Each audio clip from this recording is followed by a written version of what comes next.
یہ قانون اور اسلامک ریپبلک آف پاکستان کیناٹ کو ایگزسٹ، یہ ساتھ ساتھ نہیں چل سکتے۔ یا تو آپ کو یہ قانون واپس لینا ہوگا یا پھر آپ کے خلاف کھلی جنگ ہوگی۔ علامہ ناصر عباس صاحب سینیٹر ہیں، اگر وہ اس کو پڑھیں، جناب اچکزئی صاحب، مولانا صاحب، اور خاص طور پہ میرا بھائی دنیش کمار، وہ اس کو غور سے پڑھیں اگر، تو آپ کو پتہ چلے گا کہ اس قانون کے ذریعے پاکستان میں انڈائریکٹ نہیں، ڈائریکٹ مارشل لا نافذ کر دیا گیا۔ نئے قانون کے تحت کوئی بھی کمپلیننٹ بن سکتا ہے۔ کوئی بھی کا مطلب آپ سمجھتے ہیں کہ وہ کوئی بھی جو ہے وہ کون ہوگا؟ وہی ہوں گے جو صحافیوں کے گھروں میں گھس کے ان کو اٹھا کے لے جاتے ہیں، سیاسی کارکنوں کو لاپتہ کرتے ہیں، تو یہ ہیں وہ کوئی بھی۔ اس قانون کے تحت یہ خصوصی عدالتیں بنائیں گے جن کو انہوں نے ٹریبیونلز کا نام دیا ہے۔ آج یہ یہاں پہ ہماری مہمان ہے، اور میں مولانا فضل الرحمان صاحب کو، جناب محمود خان اچکزئی صاحب کو، سینیٹر علامہ ناصر عباس صاحب کو، دنیش کمار صاحب کو، اسٹیج پہ جتنے بھی میرے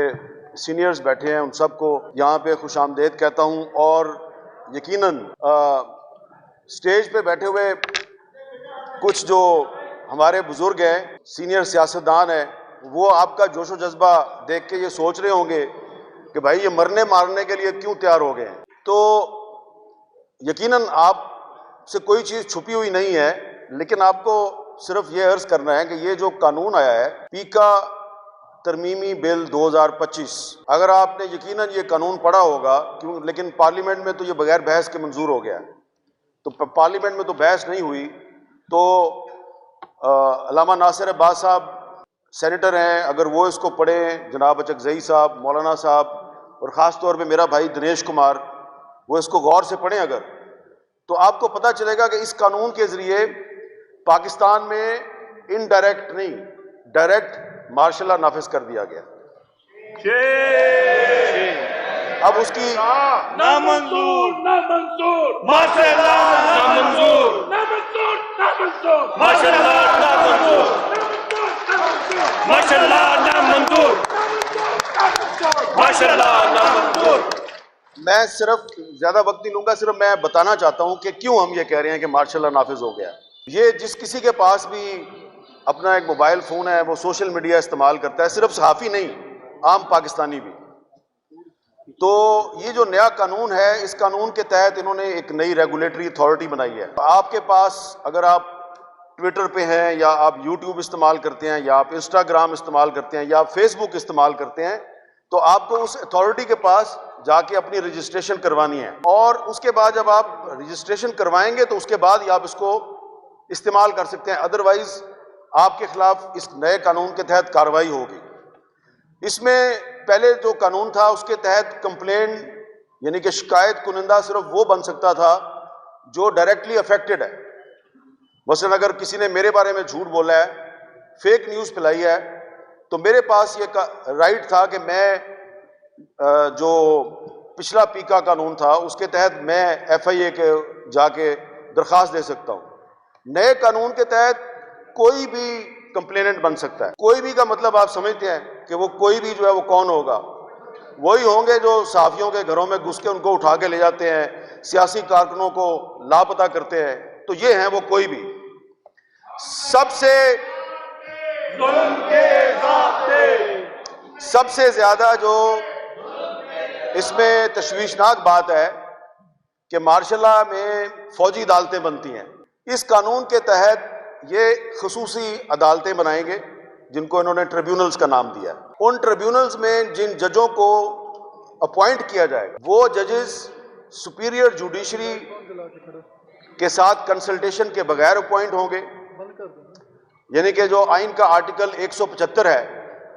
جو کہ ججز کی اپوائنٹمنٹ کا ایک طریقہ کار آپ کو بتاتا ہے، اس کی وائلیشن ہوگی، اور وہ ایسے جج ہوں گے کہ حکومت اگر ان سے غیر مطمئن ہے، فیڈرل گورنمنٹ، تو کسی بھی وقت اس جج کو اس کی نوکری سے فارغ کیا جا سکتا ہے، کیونکہ وہ 175 کے تحت اپوائنٹمنٹ نہیں ہوئی، تو جس طرح ججز کو ریموو کرنے کا ایک آئینی طریقہ کار ہے، وہ اس طرح سے ریموو نہیں ہوں گے۔ فیڈرل گورنمنٹ ہی ان کی اپوائنٹنگ اتھارٹی ہے، اور اگر کسی جج صاحب نے حکومت کی مرضی کا فیصلہ نہیں دیا تو حکومت اس کو فارغ کر دے گی۔ تو یہ قانون جو ہے یہ صرف عام پاکستانیوں اور صحافیوں کے خلاف استعمال نہیں ہوگا، بلکہ اس قانون کے ذریعے ایک پیرالل جوڈیشری قائم کر دی گئی ہے، اسپیشل کورٹس جن کو انہوں نے ٹریبیونلز کا نام دیا ہے۔ تو اب اس قانون کو مختلف ہائی کورٹس میں بھی چیلنج کیا گیا ہے، ایک درخواست سپریم کورٹ میں بھی ہے، لیکن لگتا یہ ہے کہ عدالت سے شاید ہمیں انصاف نہ ملے۔ تو اگر عدالت سے انصاف ملنے کی ہمیں امید بہت کم ہے، تو اس لیے پھر ہم جو ہے وہ پبلک فورمز پہ جا کے اس قانون کی مذمت کر رہے ہیں، اور ہم چاہتے ہیں کہ اس قانون کے خلاف پارلیمنٹ کے اندر اور پارلیمنٹ کے باہر ایک منظم تحریک چلائی جائے، کیونکہ یہ جو قانون ہے یہ نہ صرف یہ کہ آئین پاکستان کے بہت سے جو آرٹیکلز ہیں اس کی خلاف ورزی ہے، بلکہ یہ پارلیمنٹ کی بھی توہین ہے، کیونکہ پارلیمنٹ میں بغیر بحث کے اس کو منظور کیا گیا۔ یہ جوڈیشری کی بھی توہین ہے، اور سب سے بڑی بات یہ ہے کہ اس قانون کے ذریعے جو ریاست ہے اس کے کچھ اداروں کو یہ رائٹ مل گیا ہے کہ وہ کسی بھی صحافی کو، ارشاد عارف صاحب کو یا یہ نعیم مصطفیٰ صاحب ہیں جو یہاں پہ آج چیف الیکشن کمشنر تھے، تو وہ جو chief election commissioner of Pakistan میں بیٹھا ہوا ہے وہ تو اتنا فیئر اینڈ فری الیکشن نہیں کروا سکتا جتنا نعیم مصطفیٰ نے کروا دیا۔ تو یہ نعیم مصطفیٰ صاحب جو ہیں یہ ان کو بھی اس قانون کے تحت سزا دی جا سکتی ہے۔ اچھا، سزا جو ہے وہ بہت زیادہ ہے، 3 سال بھی ہے، 10 سال بھی ہے، 20 لاکھ بھی جرمانہ ہے، اور اس سے زیادہ بھی ہے۔ تو یہ ایک طرح سے اسی لیے ہم کہہ رہے ہیں کہ مارشل لا نافذ کر دیا گیا ہے۔ اس سے کیا ہوگا کہ یہ ذرا آخر میں ایک بہت قابل غور بات کرنے لگا ہوں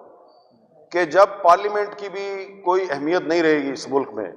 جب جوڈیشری بھی کمپرومائز ہو گئی، ٹھیک ہے جی، اور جمہوریت اور آئین سے بھی اعتبار اٹھ گیا کیونکہ غیر آئینی قانون ہے، تو پھر کیا ہوگا؟ پھر یہ ہوگا کہ وہ لوگ جو آئین کو نہیں مانتے، جو جمہوریت پہ یقین نہیں رکھتے، جن کو آپ کہتے ہیں جی انتہا پسند یا ملیٹنٹ، تو اس قانون نے ان کے ہاتھ مضبوط کیے ہیں، اور اس قانون سے پاکستان میں نفرتیں بڑھیں گی، اس قانون سے پاکستان میں انتہا پسندی بڑھے گی، جمہوریت اور آئین سے لوگوں کا اعتماد اٹھے گا، اور جس معاشرے میں جمہوریت اور آئین سے عام آدمی کا اعتماد اٹھ جاتا ہے تو آپ اس معاشرے کو خانہ جنگی کی طرف دھکیل دیتے ہیں۔ تو یہ قانون جو ہے یہ پاکستان کو خانہ جنگی کی طرف دھکیل رہا ہے۔ بظاہر آپ کہتے ہیں کہ ہم نے تو فیک نیوز کے خلاف ایک قانون بنایا، یہ آپ نے فیک نیوز کے خلاف قانون نہیں بنایا، یہ آپ نے پاکستان کے آزاد صحافیوں اور اپوزیشن کے خلاف قانون بنایا ہے۔ آپ کا ٹارگٹ اپوزیشن کی ایک پارٹی یا 2-3 پارٹیاں ہو سکتی ہیں، لیکن اس چکر میں آپ نے پورے پاکستان کو ٹارگٹ بنا لیا۔ تو اس لیے یہ قانون اور اسلامک ریپبلک آف پاکستان کیناٹ کو ایگزسٹ، یہ ساتھ ساتھ نہیں چل سکتے۔ یا تو آپ کو یہ قانون واپس لینا ہوگا یا پھر آپ کے خلاف کھلی جنگ ہوگی۔